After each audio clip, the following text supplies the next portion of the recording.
American things other countries find weird. Interested to see what kind of things we got in this and see if I find them weird or not. Before we do get into this video, appreciate if you guys can hit that subscribe button. Let's see what we got. The word weird has come a long way since its origins in Old English. Okay. It was first related to destiny, or the power to control one's fate, and later was tied up with the supernatural. From there, it started meaning odd or uncanny. And odd and uncanny is what we'll talk about today when looking at folks in the good old US of A.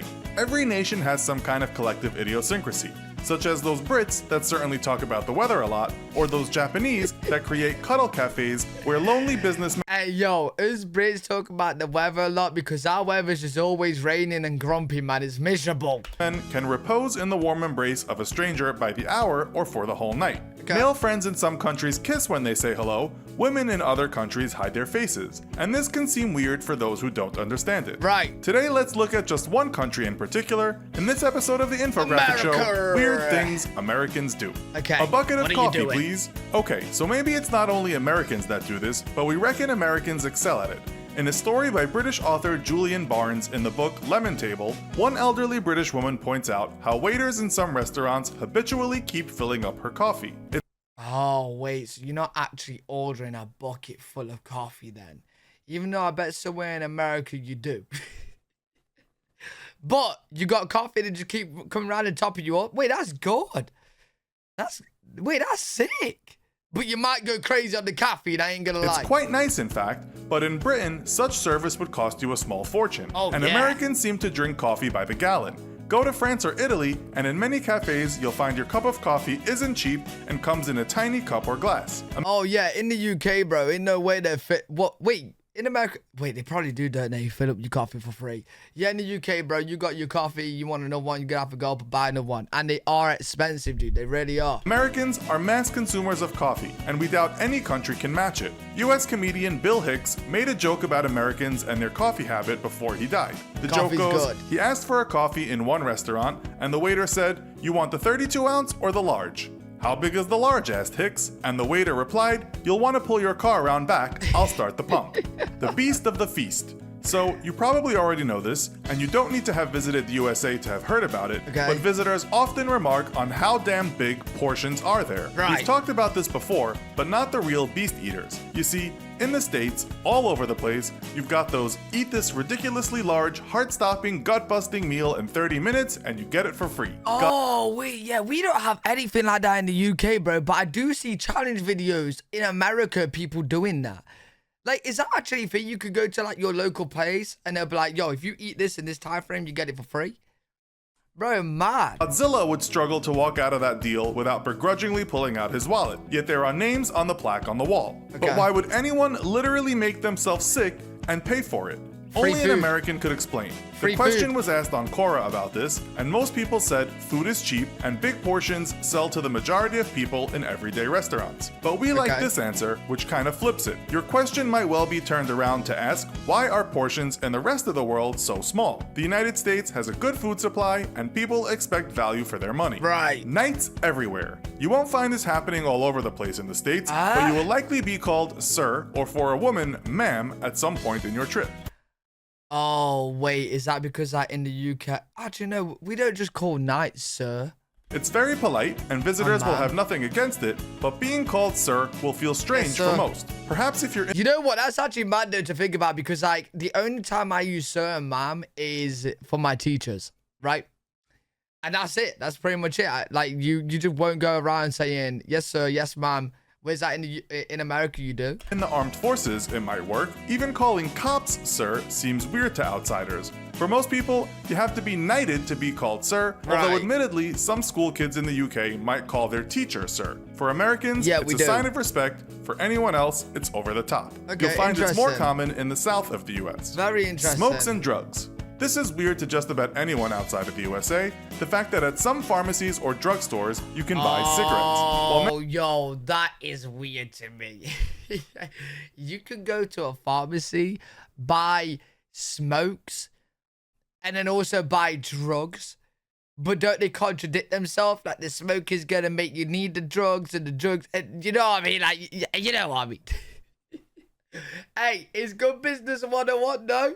get them smoking, and then they're gonna need the drugs at a later point. Many pharmacies in the US stopped doing this. You can still find it. It does seem rather Bad and odd good. that the place selling you things to improve your health would be selling you those cancerous sticks of tobacco. In 2014, CVS pharmacies in the US stopped doing this, stating, "We came to the decision that cigarettes and providing healthcare just don't go together in the same setting." Took a while to figure that out.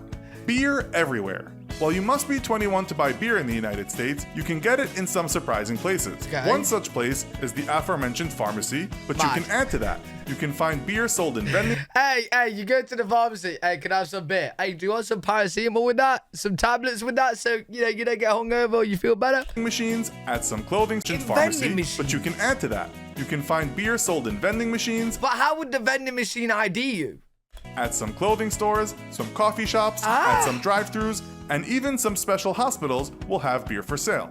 These admittedly are rare. Accident lawyers. If you've watched the show Breaking Bad, you'll know there's a lawyer who will make sure you get paid for an accident you had or even didn't quite have. In the US, you can see signs for these sometimes sleazy guys on TV or even see their shiny white teeth on giant advertising boards. This used to be weird in the UK, but over the last few years, the Brits are also getting in on accident claims, and their TVs are also full of nice people saying, "Did you have an accident? Did you know you could..." Well, I don't really watch TV. I watch like YouTube, Netflix and that. I don't really watch like TV. So I ain't seen any of those adverts, but they could be. They could be. You can get compensated for that? Call this number. Drug dealers on TV. The last thing you need when all you really need is some exercise and clean living is someone on TV telling you can buy a possibly addictive, happy drug that can solve all your problems. These commercials might have calming music, birds flying over rainbows, people skipping and dancing through the park, and then someone saying a wonder drug made that happen. The original Zoloft ad told you just shouldn't have to feel this way.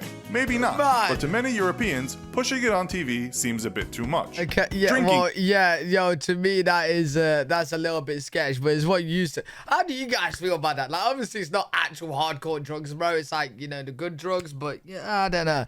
To me, we just don't see it, bro, so it is weird. Games. Now for something a bit more fun, but still related to drugs, if you visit America, and certainly if you're young, you might get caught up in any number of drinking games they have over there. Beer pong, that's gotta be American. Or what about truth or dare? Works better when alcohol has oiled the inhibitions. Or quarters. No cursing, no first names, no right hand accepting, no chance of staying sober.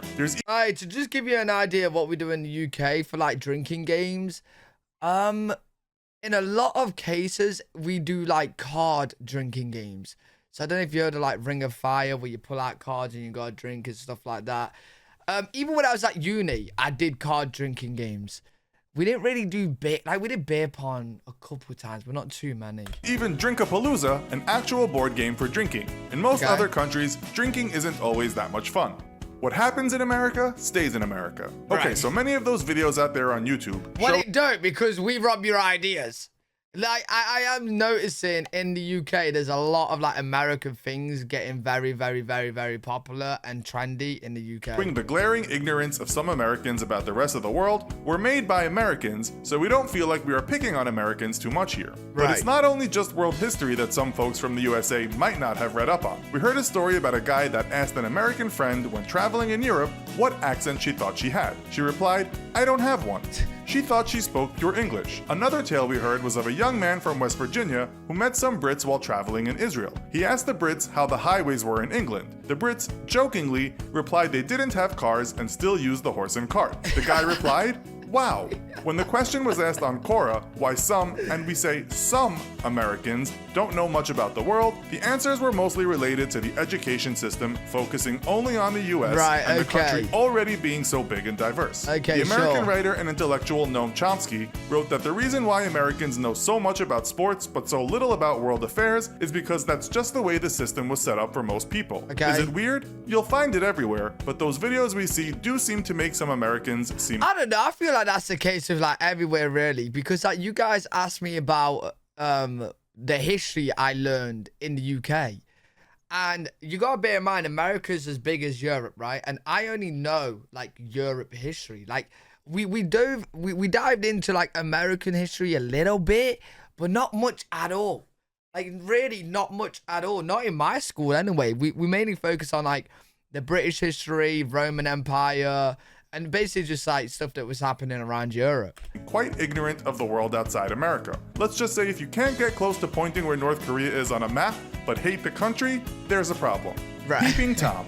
Okay, let's stop being so harsh now. We'll turn to something amusing and ask why in the USA, some toilet stalls have such big gaps between the doors and the outer piece of the stall, so people can virtually watch you do your private business. That's Many weird. Americans have asked this online. Foreigners ask this a lot too. One guy on Twitter writes, when you're sitting on the toilet and you make eye contact with someone through the little crack in the door. That's a woman weird. asks, what's the point of a toilet stall door? Yo, if you're taking a poop, bro, you're mid-poop, and you look up, what if someone like catches your eye cut through the gap? No. Yo, that be yeah. When there is a 2-inch gap on each side. Most answers we can find were related to safety, to know someone is in there, to get you out quickly, and making it easier to clean. There's a huge debate on TripAdvisor about the topic, but no one seems to know the answer. Well, I don't know. That's interesting. Like, that is weird to us because I'm like sat here thinking, well, like in the UK, you can't see through the gaps or anything in the UK toilets, right?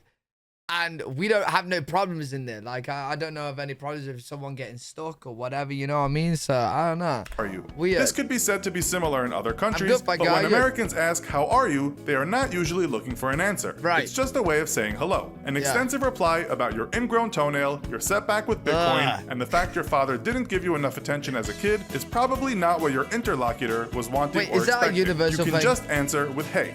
The real home of football. Oh. Yo, if someone says, how are you? I'm like, yeah, good, you. You know what I mean? And then they'll be like, yeah.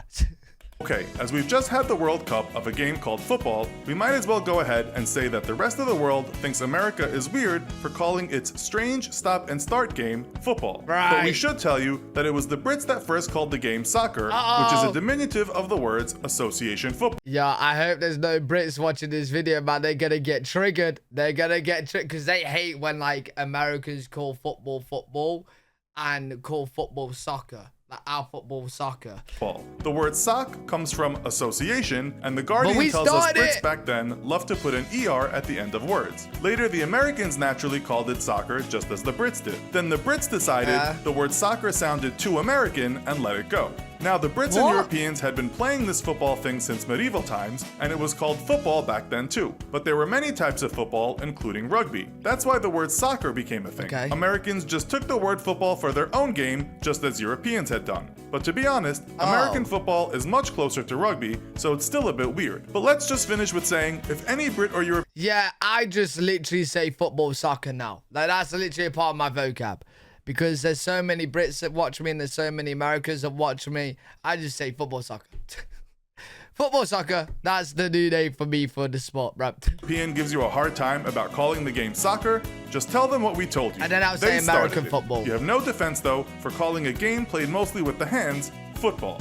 So, can you add to this list? Yo, have you visited America? Interesting though, enjoyed that. Yeah, there was definitely a few points there that I did find a little bit weird as a Brit. Let me know what you guys think to this video in the comment section. If you guys enjoyed, make sure you leave a thumbs up, subscribe for more content. If you want to watch me live and do live reactions and you can talk to me over there as well, I do stream every single day on twitch.tv/L3WG. I'll see you all in the next one. Peace.